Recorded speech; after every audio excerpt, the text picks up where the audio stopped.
melakukan hubungan biologis layaknya suami dan istri di luar tali pernikahan yang sah. Berikut adalah hukum berzina. 1. Menghancurkan masa depan anak.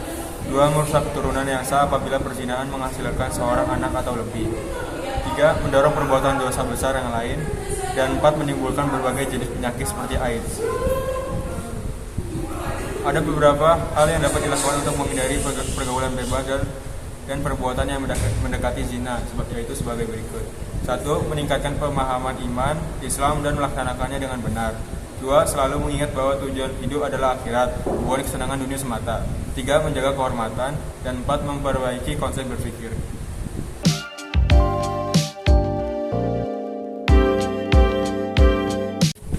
Ayat yang menjelaskan tentang larangan zina yaitu pada ayat surah Al-Isra ayat 32.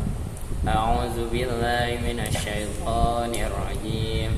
Bismillahirrahmanirrahim.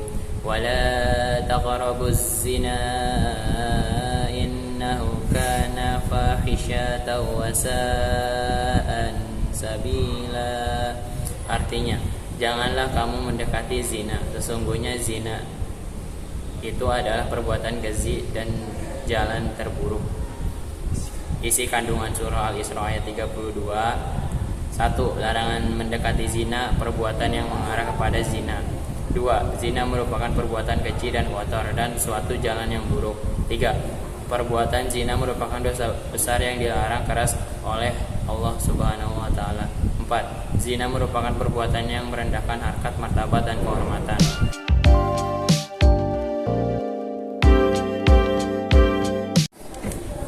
Berikut adalah definisi dari pergaulan bebas. Dari segi bahasa, pergaulan bebas adalah proses bergaul, sedangkan bebas adalah lepas sama sekali, atau tidak terhalang, terganggu, dan dibatasi sehingga boleh bergerak bebas dan berbuat sebagaimana mestinya secara leluasa. Dapat diartikan bahwa pergaulan bebas adalah tindakan atau sikap yang dilakukan oleh individu atau kelompok yang tidak terkontrol dan dibatasi oleh aturan-aturan dan norma yang berlaku di masyarakat. Contoh pergaulan bebas adalah seperti seks bebas dan perbuatan zina. Dalam surat An-Nur ayat 2 diberi penjelasan yang bersifat pasti mengenai hukuman orang yang melakukan zina, yaitu sebagai berikut. 1. Zina muhsan.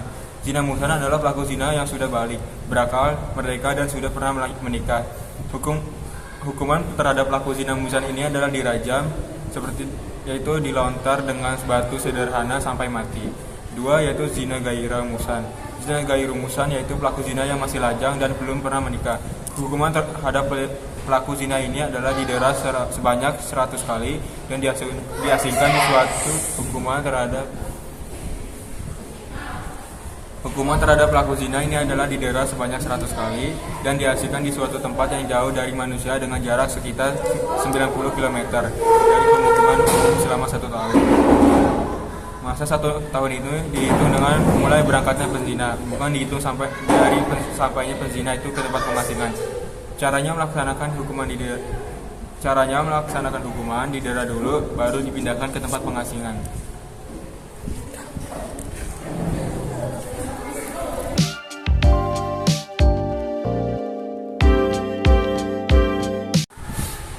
Surah yang menjelaskan tentang hukum bagi pelaku zina yaitu surah An-Nur ayat 2. A'udzu billahi minasyaitonir rajim.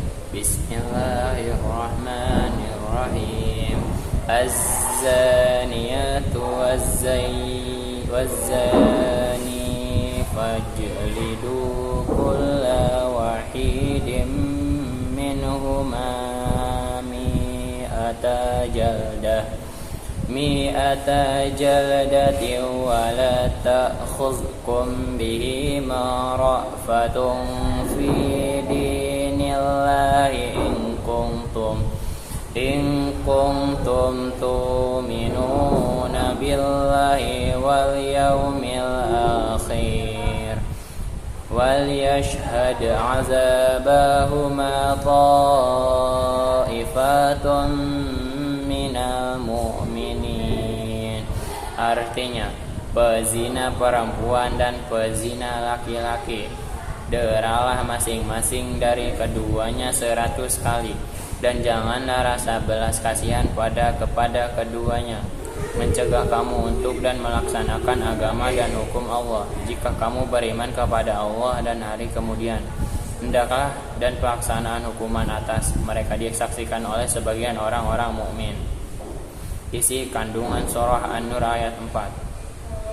Perintah Allah subhanahu wa ta'ala untuk mendera pezina perempuan dan pezina laki-laki masing-masing 100 kali. Orang yang beriman dilarang 11 kasihan kepada keduanya untuk melaksanakan hukuman Allah subhanahu wa ta'ala. Pelaksanaan hukuman tersebut disaksikan oleh sebagian orang-orang yang beriman. Sekian dari penjelasan kami. Kurang lebihnya mohon maaf. Wassalamualaikum warahmatullahi wabarakatuh.